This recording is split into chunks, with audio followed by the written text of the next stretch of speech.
नमस्कार दोस्तों, मैं हूं विनोद और आप देख रहे हैं मेरा यूट्यूब चैनल पोल्ट्री जोन। दोस्तों, आज हम बात करेंगे कि कैसे हम फार्म को फुल्ली ऑटोमेटिक कर सकते हैं। अभी मैं इस फार्म का ही एक एग्जांपल लूँगा और उसके बाद में जो है हम कैलकुलेशन करके देखेंगे कि इस फार्म को मुझे ऑटोमेटिक करना हो तो हमें कितना खर्चा आएगा, कितना कौन सा हमें इक्विपमेंट परचेज़ करना पड़ेगा, कितने KVA का या किलोवाट का हमें जो है इक्विपमेंट परचेज़ करना पड़ेगा। इन सभी चीज़ों के ऊपर जो है हम इस वीडियो में विस्तार से बातचीत करेंगे। तो उससे पहले मैं इस शेड की डायमेंशन और कैपेसिटी को पहले समझा दूँ। इस शेड की लंबाई है 140 फीट, चौड़ाई है 30 फीट। तो इसमें जो है मैं आसानी से 5000 चिक्स प्लेस कर सकता हूँ, जो कि मैंने प्लेस किया है। ये आप देख सकते हैं, ठीक है ना, ये आपको दिख रहा होगा। अब ये तो हो गया हमारा सेट की लेंथ और इसके विड्थ के बारे में और डेंसिटी के बारे में। आप यहाँ पे आपको एग्जॉस्ट फैन दिख रहे हैं, 3 एग्जॉस्ट फैन हैं। एक में फैन में 1.1 किलोवाट की मोटर लगी हुई, तो 3 में 3.3 किलोवाट की हमारी टोटल 3 मोटरें हो गई और आधा HP की मोटर जो है मेरी लगी हुई है कूलिंग पैड में। तो ये हो गया हमारा फार्म का टोटल लोड हो गया। उसके बाद में फिर कुछ LEDयाँ लगी हुई है, करीब करीब 20 LED के आसपास टोटल लगा हुआ है और 1 HP की मोटर जो है मेरी पानी भरने के लिए मेरी मोटर एक और लगी हुई है। तो टोटल हम लोड का कैलकुलेशन बोर्ड पे ड्रा करते हैं। उसके बाद में हमें कितने किलो इसको ऑटोमेटिक करने के लिए हमें क्या करना पड़ेगा, उसके ऊपर हम जो है बातचीत करेंगे। तो देखिए दोस्तों, हम 5000 बर्ड के फार्म को अगर फुल्ली अगर ऑटोमेटिक कर रहे हैं तो हमें टोटल हमने हमारा लोड का कैलकुलेशन किया है कि टोटल हमारा जो लोड है 4.6 किलोवाट हमारा टोटल जो है फुल लोड है। ये 4.6 किलोवाट का टोटल हमारा फुल लोड हो रहा है। अब पहले एक बात चीज़ हम समझ लें कि फुल्ली ऑटोमेटिक क्या।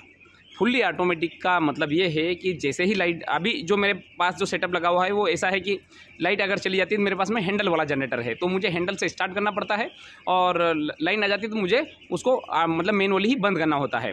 तो ये हो गया हमारा मतलब फार्म फुल्ली कंप्लीट इसी तो है, किंतु फुल्ली ऑटोमेटिक नहीं है, बंद चालू अपने आप नहीं हो रहा है। तो उसको बोलेंगे हम मतलब मैनुअल ऑपरेटिंग, मतलब इलेक्ट्रिसिटी का जो है हम ऑपरेटिंग मैनुअल कर रहे हैं। किंतु मैं ये चाहता हूँ कि मैं इस फार्म को जो है फुल्ली ऑटोमेटिक करूँ, मतलब जैसे ही लाइन जाए तो अपने आप चालू, विदिन ए सेकंड अपने आप चालू हो जाए और जैसे ही लाइन मतलब वापस आ जाए तो अपने आप जो है जो सेटअप जो लगा हुआ है वो बंद हो जाए और डायरेक्ट इलेक्ट्रिसिटी पे ट्रांसफ़र हो जाए, जिससे मुझे डीजल का जो खर्चा है वो बचे। अब वो कैसे होगा उसके ऊपर हम थोड़ा सा बातचीत करेंगे। ये टोटल हो गया हमारा 4.6 किलोवाट टोटल लोड हो गया। अब दोस्तों मुख्यतः देखिए, इलेक्ट्रिसिटी ब्रेकडाउन को हम मुख्यतः 2 प्रकार से हम ऑपरेट कर जो है रनिंग कंटिन्यू कर सकते हैं। ये हो गया हमारा प्राइमरी जो हमेशा यूज़ किया जाता है, जो रेगुलर यूज़ में किया जाता है, वो हो गया हमारा जनरेटर सिस्टम। जनरेटर सेट अगर हम लगा देंगे तो लाइन अगर चली जाएगी तो उस कंडीशन में, ब्रेकडाउन की कंडीशन में हम जनरेटर चालू कर लेंगे। दूसरा सेकेंडरी सिस्टम जो कि काफ़ी टाइम से चल रहा है किंतु इसको एप्लीकेशन में लेके नहीं आए हैं स्पेशल पोल्ट्री फार्म में। बाकी हॉस्पिटल हो गया या मेडिसिन इंडस्ट्री, वहाँ पे जो है UPS सिस्टम वगैरह, तो वहाँ पे सिस्टम चल रहा है। बड़ी बड़ी लैब वगैरह इनमें तो जो UPS सिस्टम चल रहा है, जनरेटर से भी फास्ट काम करता है UPS सिस्टम, तो वहाँ पे तो काम कर रहा है। किंतु पोल्ट्री में अभी तक जो है इसको प्रैक्टिकली जो है कोई करके नहीं दिखाया है, तो उसके ऊपर हम थोड़ा सा बातचीत करेंगे। तो जनरेटर सिस्टम ये प्राइमरी हो गया, इसके बारे में तो लगभग बहुत सारे वीडियो बना चुके हैं, तो इसको अपन नेगलेक्ट करते हैं। अब हम सेकेंडरी सिस्टम पे आते हैं। दोस्तों, अब हम बात करेंगे इन्वर्टर या फिर UPS का मतलब होता है अनइंटरप्टेड पावर सप्लाई। मतलब कि अगर आप कंप्यूटर के ऊपर काम कर रहे हो, अगर लाइट चली भी जाए तो आपको पता भी नहीं चलेगा और आपका जो सिस्टम जो है मतलब UPS पे शिफ्ट हो जाएगा और आपका मतलब ना ही आपका डेटा करप्ट होगा, मतलब कुछ भी नहीं होगा, वो और ऑफ भी नहीं होगा और जो है आपको वैसी जो है सप्लाई आपको मिलती रहेगी। तो इसको बोलते हैं UPS सिस्टम, इन्वर्टर सिस्टम या UPS सिस्टम जो भी है, ठीक है। अब इसमें भी जो है बहुत सारी square wave technology, sine wave technology, उसके ऊपर भी हम बिल्कुल बातचीत करेंगे। किंतु हम पहले जो है इसको बेसिक तो समझ लें, उसके बाद में फिर हम इसको डीप में समझेंगे। तो इन्वर्टर सिस्टम भी मुख्यतः 2 प्रकार से होता है, एक होता है सिंगल फेज और दूसरा होता है 3 फेज। अब हम इस वीडियो में सिर्फ सिंगल फेज को कवर कर रहे हैं। का वर्किंग प्रिंसिपल सेम है, सिर्फ फेज का अंतर है। तो हम इस वीडियो में सिर्फ सिंगल फेज को कवर करेंगे, 3 फेज को हम इसमें कवर नहीं करेंगे, क्योंकि 3 फेज का कॉन्सेप्ट पे हम अलग से जाएंगे, ठीक है ना। अब सिंगल फेज और 3 फेज ये भी मुख्यतः 2 प्रकार के होते हैं। एक होता है नॉर्मल इन्वर्टर, दूसरा होता है सोलर इन्वर्टर। मतलब नॉर्मल इन्वर्टर मतलब ये हुआ कि भाई बिजली से वो चलेगा और जैसे ही बिजली जाएगी तो अपने आप को जो बैटरी पे शिफ्ट कर देगा और सिस्टम को चलाएगा। दूसरा होता है सोलर सिस्टम, मतलब कि वो जैसे ही मतलब वो सोलर से ही चलेगा और सोलर और मतलब हमारी नॉर्मल इलेक्ट्रिसिटी जो आती है उस पर भी, दोनों पे जो है यह सोलर सिस्टम काम करता है। तो अभी हम बात करें, अभी हम इसको भी नहीं कर रहे क्योंकि ये भी थोड़ा सा महंगा आता है। अब हम बात करें जो सस्ता और आसानी से और हर एक फार्मर भाई जो है उसको कर सके और यह वीडियो उन फार्मर भाइयों के लिए महत्वपूर्ण है जहां पर इलेक्ट्रिसिटी 12 से 14 घंटे अवेलेबल है और वहाँ पे जो डीजल जनरेटर का जो मतलब अगर हम खर्चे की बात करें, जो ऑपरेटिंग सिस्टम जो है वो महंगा पड़ रहा है। तो कम लागत में कैसे वहाँ पे फार्मिंग हो बिना डीजल जनरेटर के जो मतलब खर्च किए और हमारा फार्म कितने अच्छे तरीके से परफॉर्म करे, तो उसके ऊपर हम जो है इस वीडियो में बातचीत कर रहे हैं। तो चलिए दोस्तों, हम यहाँ पे देखते हैं नॉर्मल इन्वर्टर को हम समझते हैं। तो नॉर्मल इन्वर्टर जो है, देखिए दोस्तों, मैंने मान लीजिए कि मैंने एक इन्वर्टर खरीदा जो नॉर्मल है। अब खरीदने से पहले मैं ये देखूँगा कि मेरे पास में टोटल लोड कितना है और उस लोड का मुझे इन्वर्टर के ऊपर जो है इलेक्ट्रिसिटी ब्रेकडाउन, जब इलेक्ट्रिसिटी मेरे पास में रहेगी तो मैं तो सारे काम करूंगा, किंतु जब मेरे पास में इलेक्ट्रिसिटी नहीं रहेगी उस कंडीशन में मुझे इमरजेंसी में कौन से इक्विपमेंट चलाना है, तो टोटल उनका लोड कितना हुआ। मेरा फुल लोड है 4.6 किलोवाट। अब जब लाइन चली गई हमारे पास में, तो अब हमें अर्जेंट में कौन सी चीज़ की आवश्यकता रहेगी, वो लोड कौन सा है उसको थोड़ा सा हम कैलकुलेशन कर लेते हैं। देखिए दोस्तों, जब इलेक्ट्रिसिटी ब्रेकडाउन रहेगा तब हमें कौन से इक्विपमेंट को जो है इन्वर्टर पे चलाना है, उसके ऊपर हम थोड़ा सा कैलकुलेशन कर लेते हैं। देखिए 3 है होगा इसमें एग्जॉस्ट फैन, ठीक है ना, क्योंकि मान लीजिए कि दोपहर का समय है और हमारा जो प्रोडक्शन है, जैसे कि अभी आज मान लीजिए 10 दिन का है, तो प्रोडक्शन हमारा फुल रेंज में अगर है, मतलब बड़े बच्चे हैं, मान लो 2 किलो प्लस के में साइज है, तो उस कंडीशन में जैसा सिस्टम चल रहा है हमको वैसे सिस्टम को चलाना पड़ेगा। मतलब उस कंडीशन में हम सिस्टम को बंद नहीं कर सकते। तो उस कंडीशन में बंद नहीं कर सकते तो हमें जो है तीनों एग्जॉस्ट फैन भी चलाना पड़ेगा। और मान लीजिए उस समय हमें कूलिंग की आवश्यकता रहेगी, तो हमें कूलिंग की भी आवश्यकता रहेगी, तो हमारी कूलिंग पेड की मोटर चलेगी। तो हम टोटल हमने लोड जो कैलकुलेट कर लिया 3.7 किलोवाट हमारा टोटल लोड हो रहा है। मतलब हमारा वैसे तो 4.6 किलोवाट हमारा टोटल लोड है, किंतु उस कंडीशन में पानी पीने वाली जो 1 HP की मोटर उसको नहीं भी चलाएंगे तो भी हमारा काम चल जाएगा। और हमारा जो LED बल्ब है जिसमें 200 वाट लोड है, अगर उसको हम नहीं भी चलाएंगे तो भी हमारा काम चल जाएगा। किंतु जो चीज़ हमें अर्जेंट रहेगी उस चीज़ को हम थोड़ा कैलकुलेट किया, तो हमने 3.7 जो है हमारा टोटल लोड हो रहा है। अब हम इसके लिए कितने KVA का हम इन्वर्टर खरीदें और उसके साथ में हम कितनी बैटरी खरीदेंगे और तो हमें कितनी देर सर्विस देखने को मिल जाएगी, तो उसके ऊपर हम थोड़ा सा बातचीत करते हैं। दोस्तों, टोटल हमारा लोड हो गया 3.7 किलोवाट। तो हम उसमें क्या करेंगे, 125 का गुणा करेंगे, तो टोटल हमारा निकल के आ जाएगा 125 का। क्योंकि हम इन्वर्टर पे भी 100% जो है लोड नहीं डाल पाएंगे। मतलब कि हमारे टोटल लोड का हमें 125 गुना जो है कैपेसिटी का हमें इन्वर्टर लेना पड़ेगा। तो हम क्या करेंगे कि इसमें 125 का गुना करेंगे, टोटल हमारा निकल के आ जाएगा 4.6 किलोवाट।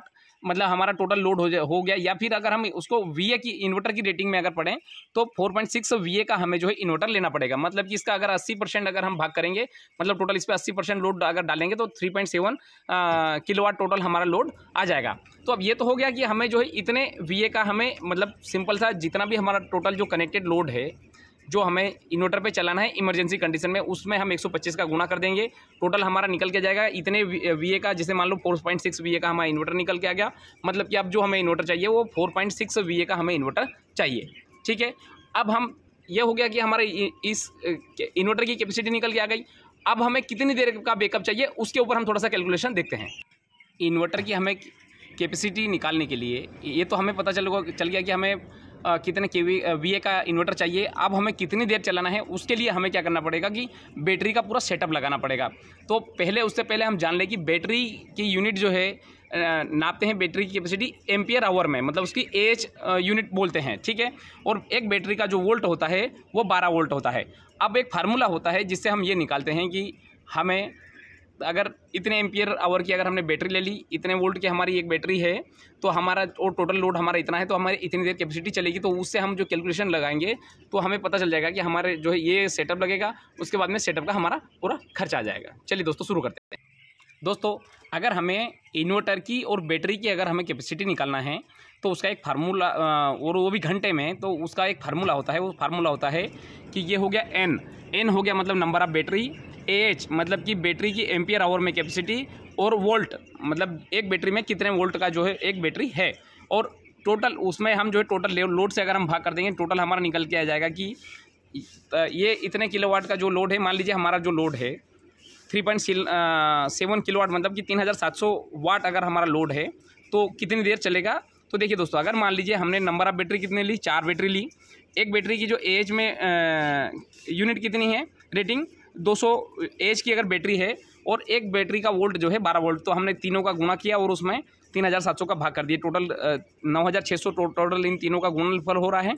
और हमने 3700 का भाग किया तो 2.59 आवर, मतलब कि करीब 2.5 घंटे के आसपास जो है हमें मतलब कि अगर हम इस पे अगर सेटअप अगर लगाते हैं, इन्वर्टर लगाते हैं मतलब 5000 मुर्गियों के लिए अगर हम 3.7 किलोवाट का टोटल लोड अगर लगाते हैं तो 2.59 का घंटे का जो हमें मतलब कि 2.5 घंटे का हमें बैकअप मिल जाएगा। मतलब कि हमें 4 बैटरियाँ कितने एच की लेनी पड़ेगी? 200 एच की हमें 4 बैटरियाँ लेनी पड़ेगी।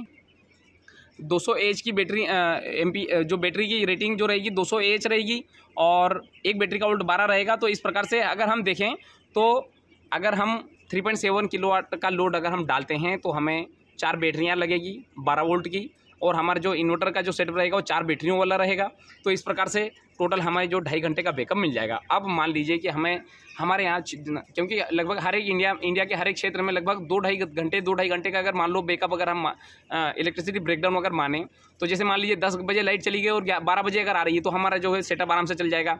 और उसके बाद में अगर इसके बाद में भी अगर हमें इलेक्ट्रिसिटी ब्रेकडाउन अगर ज़्यादा लंबे समय के लिए होता है तो हम जो है एक हैंडल वाला जनरेटर से भी हम जो है उसको इस सिस्टम को ऑपरेट कर सकते हैं। इस वीडियो में हमने सिर्फ यही बात की है कि अगर हम 3.7 किलोवाट या फिर 5000 मुर्गियों के लिए अगर पोल्ट्री फार्म कर रहे हैं तो हमें कौन सी बैटरी सेटअप लेना है, कितने केवीए का हमें इन्वर्टर लेना है, कितने एच की हमें बैटरी लेना है और और टोटल कितनी बैटरियां लेना है, तो उससे जो हमें कितनी देर का बैकअप मिल जाएगा। अब हम टोटल इनकी कॉस्टिंग की बात करते हैं।